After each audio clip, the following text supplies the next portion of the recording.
Welcome to the Undercurrent, your source for grassroots news. I'm Lauren Windsor. We're here in Chicago at the Climate Reality Leadership Summit, and I'm speaking with Kent Smith, who is running for the State House in Ohio's 8th District. Thanks for taking the time to speak with us today, Kent. Happy to be here with you. So, I talked to you last night during the reception, and you told me that you had some prescient insight into the Wall Street foreclosure crisis back in 2001.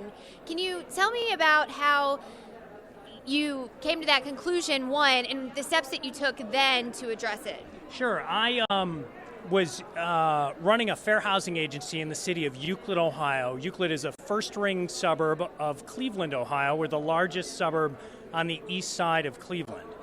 And I took that position in late 1998, and the economy was good for the most part, but I started to see dilapidated homes on what were normally kind of economically healthy streets, and that led me to ask questions why, because again, the economy was fairly good, and this was the early signs of subprime lending, which initially showed up as a refinance scheme.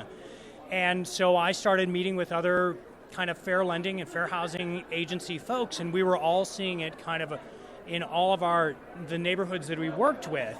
And so we started verbalizing those complaints. This is kind of late 99, and we were just getting rebuffed. And some of what we were hearing was the foreclosure crisis is just a problem in the more impoverished parts of the city of Cleveland. It's not really affecting anybody else. Well, I was organizing neighborhoods and doing fair housing seminars and home buying seminars in the town of Euclid, which is not, a blighted area. It's middle income.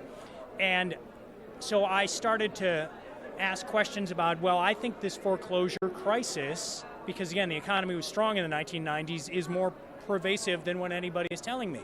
So I ended up literally getting on the phone with county sheriffs across the 88 counties of Ohio, and I started to ask for their foreclosure and sheriff sale rates going back from 1994 up through 2000. We're at kind of year 2001 now. I was also in a master's degree program at that time, and I authored the first piece of kind of statewide research tracking foreclosures by state Supreme Court foreclosure filings and number of sheriff sales. So I had 2 data points for all 88 counties.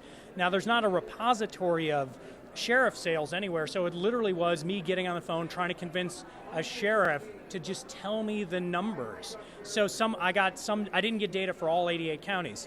But then I took that research to a Ohio think tank called Ohio Policy Matters, and I was a co-author, and I convinced them that this was an important issue and they should begin to track it.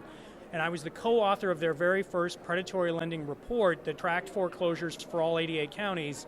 And we partnered up with some other agencies and had a press conference in October of 2002 where we released that information. In 2001, you wrote your master's thesis on foreclosures in Ohio. In 2002, you released this to the public as a study on foreclosures within Ohio. Yes. And what was the response? Well, I testified before various branches of government and was always followed by the banking industry and was kind of summarily dismissed.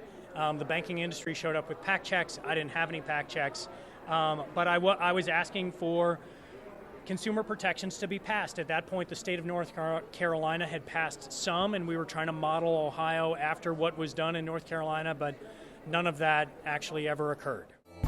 In this world we live in, where do I begin? Won't get too far if truth ain't your friend. You can pretend, stick with the norm, keep it status quo and get misinformed. Undercurrent, under the surface.